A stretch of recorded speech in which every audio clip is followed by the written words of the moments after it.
Maître, bonjour. Bonjour, monsieur le journaliste. Présentez-vous à nos téléspectateurs. Je m'appelle Maître Joseph Tata.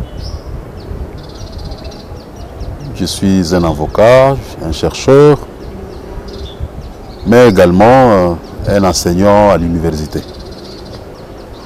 Oui, Maître, un mois après l'instauration de l'état de siège dans la province du Nord Kivu et à Ituri, comment jugez-vous la situation sécuritaire? Bon, je crois que l'état des lieux de ces 30 jours, l'échéance des premiers 30 jours de l'état de siège peut se résumer en un seul mot. C'est que on ne sent pas les effets de l'état de siège. Et nous avons peur que l'avant l'état de siège ne soit égal à l'après l'état de siège, si les choses évoluaient comme ça. Parce que pendant les 30 jours, nous avons connu la recrudescence de massacres à Beni, qui ont atteint, qui ont avoisiné à peu près 200 morts. Bon, par ailleurs, nous constatons que l'état de siège en question se trouve émaillé de beaucoup de tâtonnements. Tâtonnements, ambiguïté. C'est comme si le chef de l'État qui a décrété l'état de siège n'était pas préparé à le faire et qu'il n'était pas sûr de ce qu'il faisait. Alors nous avons remarqué qu'il a d'abord décrété l'état de siège. Il fallait attendre presque une semaine pour nommer les gouverneurs militaires qui devraient aller remplacer momentanément le gouverneur de province en Ituri et au Nord Kivu. Nous avons également constaté que la nomination de maire de ville et administrateur du territoire qui devrait suivre ou qui devrait prendre place au même moment avec les autres ordonnances que le chef de l'État a pris, ont attendu, disons cette ordonnance-là a attendu longtemps.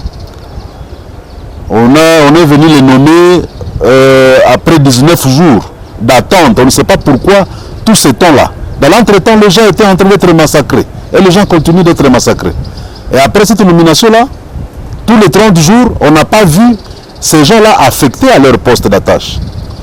Donc nous nous demandons si réellement cette mesure d'exception est censée servir d'outil, n'est-ce pas, pour résoudre efficacement le problème qu'on n'a pas su résoudre sous le régime ordinaire, si réellement ce régime fera quelque chose. Nous avons par ailleurs exigé, quand je dis nous, c'est la population, notamment à Butembo. Il y a eu beaucoup de manifestations organisées au mois d'avril. Il y a eu au moins 20 jours consacrés juste pour les manifestations. Les gens ont cessé les travaux, les activités ont fermé. Et on a adressé nos doléances au chef de l'État et aux autres autorités nationales, demandant à ce que les militaires qui sont sur le terrain, qu'on accuse d'être impliqués dans les massacres, qu'on accuse d'être impliqués et trempés jusqu'au cou dans l'affairisme, le trafic de munitions, d'armes de guerre, du cacao et autres, en connivence avec l'ennemi, que tous ces troupes-là soient relevés d'abord et qu'on voie quels sont les gens qu'on devrait amener à Beni. Et le Parlement ayant entendu notre cri d'alarme, notamment l'Assemblée nationale, ils n'ont pas hésité à mettre sur pied une commission d'enquête qui devrait venir, mais qui n'a pas pu le faire simplement parce qu'il y avait déjà la mesure exceptionnelle d'état d'urgence. La commission est bloquée à Kinshasa. Normalement, cette commission-là devrait précéder, c'était le préalable, précéder sur le terrain, aider à mener les enquêtes. Dès qu'on découvre qu'il y a certains militaires, des intrus, des infiltrés, ceux qui rendent la vie difficile aux troupes loyales, d'écraser, de neutraliser sérieusement l'ennemi et sur le front à Béni, dès qu'on le détecte, on le met entre les mains de la justice et leurs compagnons pourraient être évacués et mutés vers d'autres provinces. C'est alors qu'on pouvait amener de nouvelles troupes, les troupes venant d'ailleurs, qui allaient commencer le travail. Mais on n'a pas suivi notre voie. Et pour montrer que la population avait raison, avait pleinement raison, nous avons des preuves. Récemment ici, il n'y a pas 10 jours, on venait d'attraper un militaire, la main dans le sac, c'était vers Lumé. Un militaire qu'on a retrouvé dans une fosse, dans un trou, je ne sais pas, une fosse septique ou un trou là. Il venait de commettre sa sale besogne la nuit, ils ont tué les gens, mais en fuyant, on apprend qu'il poursuivait une maman là, une rescapée qui a réussi quand même à s'échapper. Et ne maîtrisant pas le terrain, la topographie de la localité du village, il est allé tomber dans la fosse. On l'y a laissé avec son arme, sa machette et tout. Jusqu'au matin, on est allé appeler son commandant pour qu'il vienne le récupérer. Il l'a récupéré, mais il n'y a pas de suite. C'est une preuve éloquente que l'armée est infiltrée et que la population avait raison de demander sa relève. Et donc, c'est pour dire que l'état de siège ne marche pas, nous ne voyons rien, nous ne sentons rien, et nous commençons à douter même des effets de cet état de siège. Nous aimerions que le chef de l'État, pour la suite n'est-ce pas, de la dite mesure de l'état de siège, dans les prorogations, qu'il puisse être plus regardant et qu'il essaie d'écouter la population. Maître, pour vous, qu'est-ce qui bloque le bon déroulement des opérations contre les ADF à Béni et aussi à Nitouri? Nous pensons qu'il y a beaucoup de facteurs qui interviennent et qu'il faut que cet état de siège ne soit pas ce que nous aimerions qu'il soit, ou qu'il nous apporte le fruit conforme aux attentes de la population victime de ces côtés, du Grand Nord. En fait, ce n'est un secret pour personne. Nul n'ignore que la même population-là, à qui on a toujours demandé de collaborer avec les militaires, n'a pas totalement confiance à ces militaires-là. Je ne dis pas que tous sont mauvais, non. Il y a beaucoup de militaires qui ont perdu leur vie là-bas. Il y a des militaires loyaux qui sont sur le front, qui sont en train de combattre, et ils combattent vraiment parce qu'ils aiment leur pays. C'est par civisme et patriotisme qu'ils le font. Mais parmi eux, il y a des gens qui sont là pour autre chose. Alors, nous pensons que le premier facteur d'abord, c'est l'infiltration. Je pense que notre armée a un degré au niveau de Béni, n'a pas une longueur suffisante, une portée suffisante de renseignements. Il fallait qu'on voie qui sont là, qui ont infiltré notre armée et qui permettent que l'ennemi ait une longueur d'avance sur nos troupes par rapport aux renseignements. Ça, c'était le premier facteur. Et cela ne doit pas se vérifier seulement à Béni. Donc ça doit commencer au niveau même de la plus haute sphère de commandement militaire, au niveau de l'état-major général. On devrait chercher à comprendre qui sont là et ils font quoi. Et c'est une bonne occasion pour dénoncer d'ailleurs une mauvaise pratique qui a élu domicile au sein de notre armée. On nous niveau de l'état-major général, il y a des gens qui sont devenus comme de petits rotelets. Vous verrez quelqu'un dans un bureau, il a 20 ans, 25 ans là-bas, il ne change jamais. Comme s'il était le seul militaire apte à faire ce travail, alors qu'il y en a plusieurs militaires. Donc moi je crois qu'il fallait d'abord faire la toilette, hein, essayer de voir même à l'état-major général, essayer de bouleverser tout le monde. Les gens qui ont vieilli là-bas, des vieux qui sont là pendant des décennies, ils sont là, ils ne bougent jamais. Il faut les sortir de là. Parce que ceux qui commettent la complicité au niveau de Beni, la trahison au niveau de Beni, ils ne peuvent pas agir seuls. Sûrement qu'ils ont des complices au niveau national. Par ailleurs, nous souhaiterions que, au niveau de la frontière avec l'Ouganda, si réellement le chef de l'État pense qu'il est en bon terme avec le pays ougandais, il devrait essayer de voir les services de renseignement du Congo, par exemple, et les services de renseignement de l'Ouganda pouvaient se mettre ensemble et surveiller la frontière, même du côté de l'Ouganda. Voir qui fait entrer le cacao, par exemple. Le cacao vient d'où? Il a été produit par qui? Il est venu de quel champ? Tous les paysans ont fui leur plantation. Ils sont dans les lieux de refuge, sont les déplacés. Les autres sont des réfugiés en Ouganda. Alors, qui continuent à cueillir leur cacao dans la brousse. Alors moi je crois qu'il y a des petites choses qu'on devrait faire, mais qu'on néglige. Par ailleurs, nous avons un phénomène très sérieux et très inquiétant. C'est celui de prétendus déplacés ou immigrés venus de Massissi et de Rutshuru, je ne sais pas moi, pour le Lituri. Mais ces gens-là qui se font passer pour les Banyabouches à Lituri, mais ce sont des gens, d'après les enquêtes qui étaient menées au niveau de Goma, on est allé à Massissi chercher là où, disons, leur lieu de provenance. Tous les chefs avaient dit là-bas qu'ils n'étaient pas de là. On ne les connaissait pas. On ne savait pas d'où ils venaient. Mais pourquoi est-ce que le gouvernement et les autorités laissent faire cette histoire? Ce sont des intrigues. Où ils sont tombés de Mars, ils sont tombés du ciel. Bon, ça, c'est un problème sérieux. Lorsque les autorités de l'Ituri sont allées essayer de recenser ces gens-là, et là, c'est quelque chose de très étonnant que nous avons appris de ces immigrés-là, qui ont prétendu que ils étaient là, il y avait une population Hutu, Banyabusha, et une population Bakonzo. Mais les Bakonzo là, les Bakonzo c'est un peuple, au Congo il n'y a pas de Bakonzo. Les Bakonzo c'est un peuple ougandais.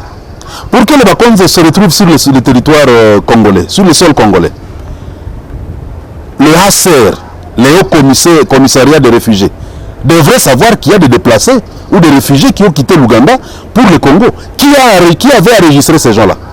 Qui? Est-ce que l'immigration, c'est qu'il y a des Bakonzo qui ont traversé, et à quelle période? C'était à quelle occasion? En Ouganda, il y a la paix. Qu'est-ce que les Bakonzo sont venus faire? En fait, ce sont des trucs, des trucs que les Hutus là, qui sont venus de nulle part, les gens qu'on envoie de l'Ouganda pour venir nous déstabiliser et créer le génocide ici, aussi occasionner la balkanisation, qui viennent. Alors, ils ont organisé un système d'apprentissage du Kinande avec leurs manigas de tous les jours, des Hutus qui s'appellent tantôt des Hutunande, pour se faire. Ils savent que le territoire qu'ils sont en train de chercher à conquérir appartient aux Nande. Si un jour ils commencent à parler correctement Kinande, on va dire que ce sont eux les Nande. Et pour essayer de créer la confusion, le peuple qui parle une langue semblable au Kinande, qui se trouve de l'autre côté de la frontière, il faut aussi dire que ces gens-là font partie de leur groupe. Comme ça, on pensera que les Nandes et les Bakonzo de l'autre côté de la frontière, ce sont eux-mêmes qui sont sur leur sol. Ce qui n'est pas vrai. Alors, pendant l'état de siège, on devrait aussi se pencher sur cette question-là. On devrait se pencher sur cette question. Il n'y a pas de Bakonzo ici. Et il n'y a pas de Banyabwisha. Les Banyabwisha, ceux qui se disent qui se font passer pour les Banyabwisha, ils sont les Hutus de Rutshuru. Mais les gens qui sont là, qui n'ont pas de localité de provenance, c'est eux qui viennent amplifier les massacres et au Nord Kivu et en Ituri. Pendant l'état de siège, on devrait se pencher sur cette question-là. Chercher à connaître chacun. Toi, tu es venu de l'Ouganda. Tu es passé par où? Tu es de quel village? Alors, on demande aux Ougandais, est-ce que ces messieurs, on les connaît là-bas? Il a quelle famille en Ouganda? Et si vous suivez de très près, vous allez comprendre que ce sont des petits messieurs qui apprennent le Kinyarwanda à partir de Kigali, à partir du Rwanda, à partir de l'Ouganda. On apprend aux gens, même dans la brousse là-bas, on est en train de prendre aux gens le Kinande. Tout cela, ce sont des facteurs qui pouvaient faire en sorte que l'état de siège ne soit pas efficace sur le terrain si on néglige des aspects comme ça. Un autre aspect très important et sur lequel on devrait mettre beaucoup plus d'accent, c'est que l'aspect sécuritaire est tellement négligé. Moi, j'avais proposé à ce temps, et je continue à réitérer cette proposition, qu'on érige des barrières un peu partout, à commencer par Bukavu. Parce que nous apprenons qu'il y a des Banyabundu maintenant qui ont décidé de rejoindre, qui ont accepté d'être recrutés par les massacreurs à Beni et ailleurs, qui commencent à venir aussi à grand nombre. Qu'on érige des barrières là-bas, des barrières à Goma, et même au Grand Nord, nous allons accepter cela. Et qu'à chaque barrière, qu'on vérifie dans le bagage des gens, qu'on contrôle les biens que chacun transporte, qu'on cherche à comprendre qui va où, pourquoi et comment. Parce que je suis certain qu'il y a beaucoup d'armes, beaucoup de mauvaises choses qui circulent à travers nos véhicules ici, mais comme le niveau de la sécurité est tellement bas, eh bien, il est difficile de détecter les ennemis. Qu'on mette aussi un fonds. Il y a un fonds qu'on peut mettre sur pied. Toute personne qui va amener, par exemple, une information ou un renseignement stratégique, il faut que cette personne-là, on lui alloue un petit montant. Ça va permettre que les gens viennent avec des dénonciations contre l'ennemi qui vit parfois dans les localités avec les gens. Donc, je crois que ça, ce sont des éléments qui peuvent nous aider. Mais par ailleurs, il faut aussi chercher à améliorer les conditions des militaires qui seront sur le terrain. Les agents de l'ANR aussi, qui sont depuis des années dans le territoire de Beni, en Ituri aussi. Il faut qu'on les amène ailleurs, qu'on amène d'autres agents de renseignement ou de nouvellement recrutés. On les amène à ces endroits-là. Et parce que cela risque, du fait d'avoir fait très longtemps dans les milieux, risque de ne plus être efficace et voire même de devenir complice de l'ennemi. Oui, maître, toujours avec vous, est-ce que l'éruption volcanique n'a-t-elle pas des conséquences sur les opérations à Beni?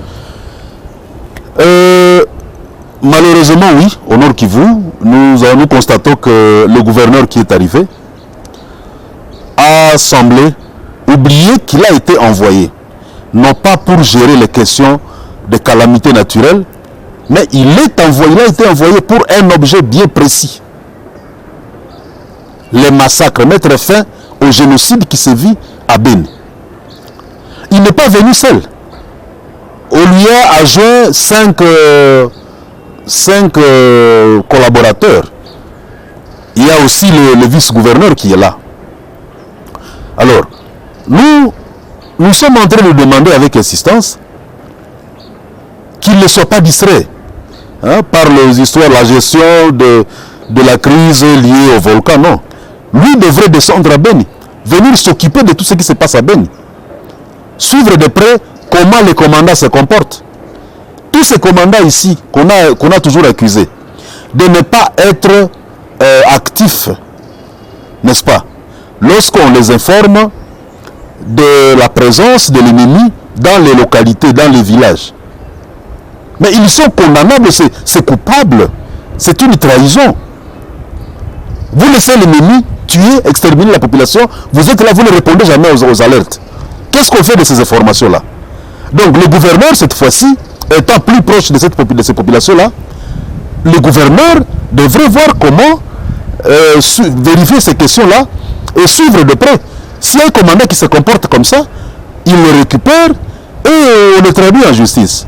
Mais par ailleurs, je voulais quand même que le chef de l'État, disons en fait le commandant, le gouverneur de province, le militaire, à cette occasion, déplace son cabinet. Il peut laisser le vice-gouverneur à Goma continuer à assurer, n'est-ce pas, la continuité de l'administration au niveau de Goma, et lui va continuer à travailler comme gouverneur, mais tout en étant à Béni, plus proche des bastions de l'ennemi, des foyers de tension. Mais permettez, il y a une idée que je ne voudrais pas laisser taire, mais c'est aussi la préoccupation que nous avons par rapport, n'est-ce pas, à la stratégie mise sur pied par le chef de l'État. Il est impensable et incompréhensible que le chef de l'État pense à nommer des maires de ville, des administrateurs de territoire, mais oublie les bourgmestres. Parce que ces maires-là, ils sont plus actifs dans des milieux enclavés et reculés, dans des villages. C'est là où ils tuent tout le temps et tous les jours. Et là, on devrait absolument, n'est-ce pas, attacher ou détacher, voulais-je dire, détacher des officiers militaires.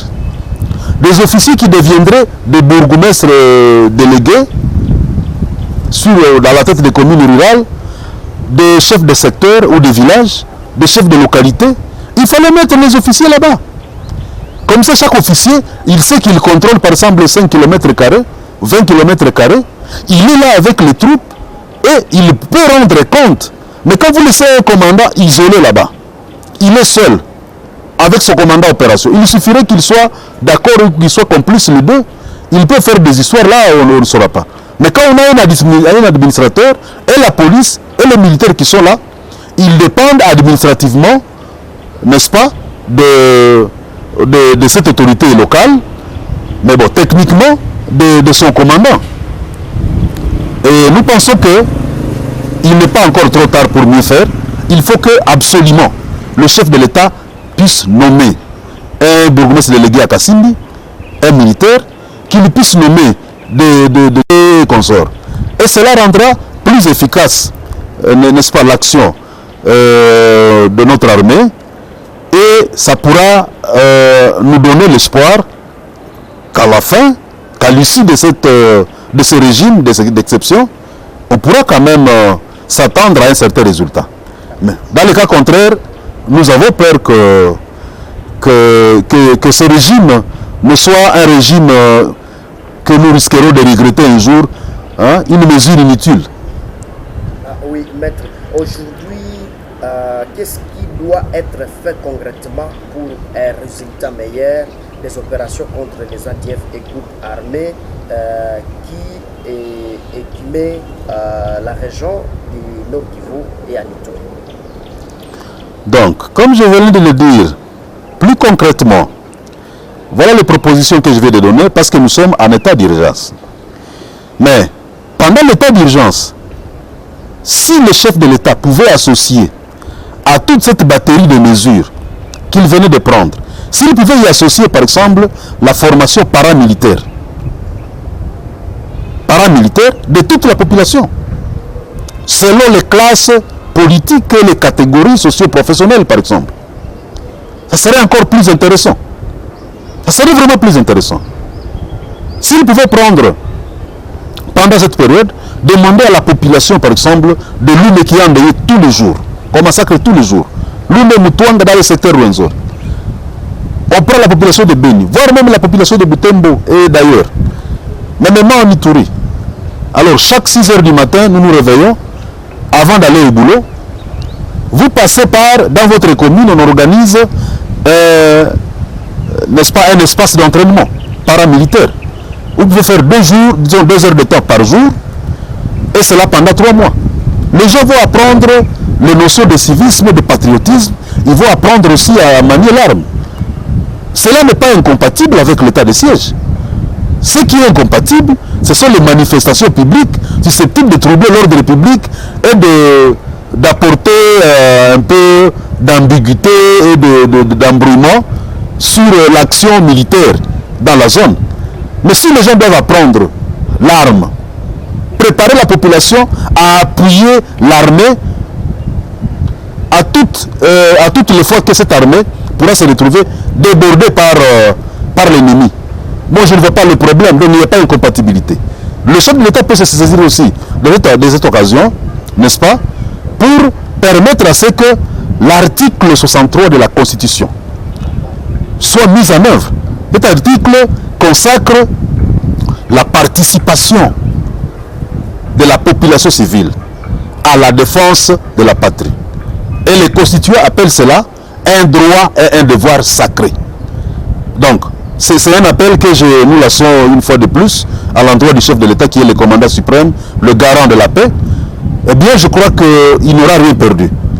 Et d'ailleurs, il n'a rien à craindre parce que si on formait par exemple les enseignants dans une localité, on sait qu'il y a 60 enseignants qui viennent d'apprendre à manier l'arme des paramilitaires. Ils vont continuer à garder leur statut militaire, mais en cas de besoin, nous pouvons recourir à eux. Bon, ce sont des gens bien identifiés. On connaîtra leur commandant, qui est aussi enseignant comme eux. Chez les motards, la même chose. Chez les chauffeurs, la même chose. Les magistrats, les avocats, les médecins, les infirmiers, et tout le monde.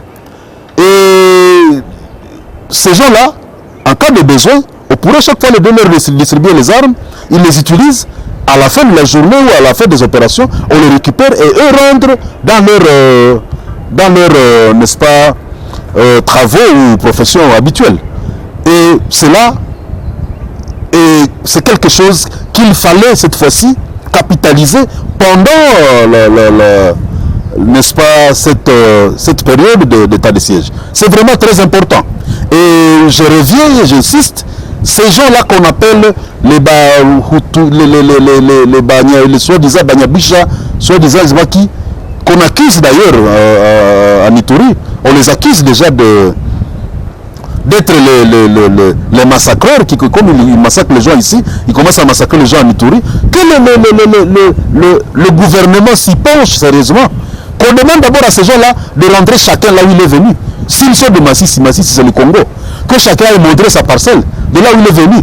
Dans le cas contraire, il faut prendre tous les meneurs et tous les députés de leur communauté qui essaient de défendre l'indéfendable, de les traduire en justice. Parce que nous serons en train de vendre le pays ou de laisser le pays partir comme ça, sans rien faire. Et l'histoire nous condamnera par rapport à ça. Oui, maître Joseph Tata, est-ce que réellement l'état de siège était nécessaire pour les deux provinces concernées? L'état de siège n'est pas une mauvaise chose. C'est l'une des mesures qui peuvent aider à restaurer la paix. Je ne condamne pas la survenance de l'état de siège. Mais le problème avec nous, c'est plutôt la manière dont l'état de siège à question est organisé. Nous pensons que l'état de siège, notamment au Nord Kivu, c'est quelque chose qui vient presque nous endormir inutilement.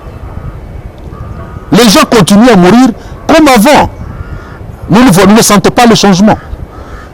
Avec les mêmes gens, nous avons à l'époque dénoncé le fait que l'État, notre État, nos autorités, les institutions, fermaient les yeux et les oreilles face aux accusations multiples contre la MONUSCO. On disait que la MONUSCO serait coupable de laisser, n'est-ce pas, certains de ces éléments continuer à n'est-ce pas, à endeuiller la population en complicité avec l'ennemi. Alors, la MONUSCO comme institution devrait se pencher à ces accusations-là, ces allégations-là, les vérifier. Mais la MONUSCO n'avait jamais mené une enquête quelconque. Et cela a fini par révolter la population. Et par ailleurs, nous nous sommes dit, il y a aussi un autre problème sérieux avec la MONUSCO. Vu son mandat, lorsqu'il a changé de statut, disons, je voulais dire, il a changé de statut, de la MONUC à la MONUSCO, et puis le pouvoir qu'il a obtenu, un pouvoir vraiment exorbitant, à la survenance de la création de la brigade d'intervention, nous disons que la MONUSCO ne devrait pas rester là. Lorsqu'on est en train de massacrer les civils, on les massacre à 50 mètres de la base de la MONUSCO. Les militaires regardent comme ça, ils n'interviennent pas. C'est que leur raison d'être ici n'était plus justifiée. Alors, face à toutes ces accusations-là, jusqu'à ce jour, nous ne sentons pas la différence. Nous ne sentons pas la différence. La présence de la MONUSCO à ces endroits-là, la présence militaire, partout là où on massacre, il y a des militaires, il y a des bases militaires. Nous ne sentons rien. Nous ne sentons rien. Alors, l'état d'urgence, qu'est-ce qu'il nous apporte? Nous pensons que le chef de l'État devrait se mettre, réfléchir encore, revoir sa carte d'état de siège. L'état de siège semble ne rien nous apporter de spécial. Et il fallait revoir les stratégies que le chef de l'État a mis sur pied, ensemble avec la MONUSCO et les militaires qui sont là. Comme il a préféré maintenir la MONUSCO à question, les troupes de la MONUSCO, bon, mais quand même, qu'on fasse, qu'on revoie ce qui n'allait pas, hein, qu'on apporte un peu d'arrangement, un peu de toilettage dans la boutique, pour que nous puissions voir cette fois-ci les militaires de la, disons, de FARDC, les militaires congolais, les militaires de la MONUSCO, hein, nous apporter le résultat que nous attendons d'eux. Il est tout à fait anormal. Tout à fait anormal et inacceptable qu'un petit territoire de 50 km² seulement, je dis bien 50 km², puisse être endeuillé et continuer à être endeuillé pendant environ 7 ans, alors que nous avons toute une armée et nous avons de surcroît des partenaires venus avec des blindés, des avions, de ceci, de cela, des hélicoptères, et qu'on continue à tuer les gens.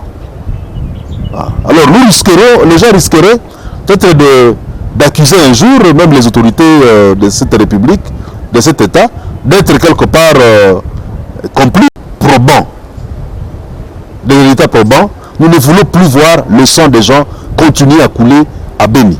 Oui, Maître Joseph, bref, avez-vous un message en particulier adressé aux autorités, soit au gouvernement, et aussi aux téléspectateurs qui nous ouvrent dans les 4 coins du monde? D'abord aux autorités, je pourrais demander instamment de revenir un peu sur la gestion judiciaire des dossiers de Nalou à Béni. On a beau juger des gens là-bas, il y a ceux qui avaient été condamnés, il y avait eu des poursuites, il y avait eu ceci, cela, mais nous, ça n'a apporté aucun effet. Et ça, c'était par le parquet, soit l'auditorat supérieur militaire, près la cour opérationnelle à Béni. Il faut qu'on cherche à comprendre qu'est-ce qui ne va pas. Parce qu'il arrivait quand même qu'on tombe sur certains fugitifs, certains capturés de guerre, qui reconnaissaient qu'ils étaient réellement n'est-ce pas, de présumés ZDF Nalou. Qu'est-ce qu'on a toujours fait de ces renseignements-là? On ne peut pas continuer à nous dire qu'on ne maîtrise pas l'ennemi, alors qu'on attrape tous les jours, il y a des capturés, des captifs, sur lesquels on met la main. Mais ces renseignements-là devraient nous servir. D'où viennent-ils? Qui leur octroie la formation? Qui les ravitaille? Qui les entretient? Ils sont en connivence avec quelle autorité? Le chef de l'État lui-même, il était en Europe un moment, je crois que c'est l'année passée, il avait fait dans ce discours, il a dit que les Ali Kop et Abanamboka, il y a certains Congolais qui sont impliqués là-dedans, mais il n'a jamais voulu nous dire qui sont ces Congolais-là et pourquoi ne pas les poursuivre en justice.